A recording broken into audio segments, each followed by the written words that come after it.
رحیم یار خان جمعیت علماء اسلام تحصیل رحیم یار خان کی عمومی کا اجلاس JUI سینئر نائب امیر طیب سعید لغاری کی زیر صدارت اور زیر نگرانی تحصیل جنرل سیکرٹری طاہر سعید لغاری منعقد ہوا۔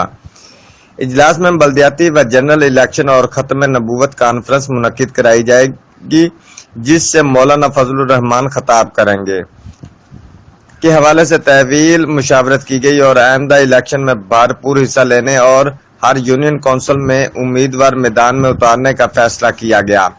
اجلاس سے مفتی نعمان لدھیانوی، علامہ عبدالرؤف ربانی، مفتی عبدالحمید ڈاہر، سرپرست JUI تحصیل رحیم یار خان سعید احمد طالب لغاری، طاہر سعید لغاری، طیب سعید لغاری، عثمان لدھیانوی، قاری عمر فاروق نقشبندی، میاں طاہر و دیگر عہدیداران نے خطاب کرتے ہوئے کہا کہ جمعیت علماء اسلام کا واحد سیاسی جماعت ہے جو موجودہ بحرانوں سے ملک کو باہر نکال سکتی ہے۔ جمعیت علماء اسلام ہر دور میں مظلوم کی آواز بنی اور عوام کی ترجمانی کرتی رہی ہے۔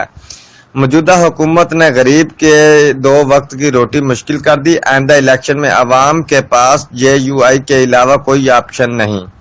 مولانا فضل الرحمان اس وقت پاکستان میں واحد لیڈر ہیں جو وزیر اعظم کے ہوتے ہوئے پاکستان کی نمائندگی کر رہے ہیں، جس کی وجہ چین کی موجودگی۔ حکومت نے سرکاری تقریب میں عمران خان کی جگہ مولانا فضل الرحمان کو ترجیح دی۔ اس موقع پر چودھری شہزاد مولوی نعیم اللہ وارنی، قاری عنایت اللہ طاہر، علامہ شبیر حسینی، خالد فاروق لغاری، ادریس گوپانگ، حافظ مدثر و دیگر شریک تھے۔ اختتامی دعا بزرگ رہنما سعید طالب لغاری صاحب نے کرائی۔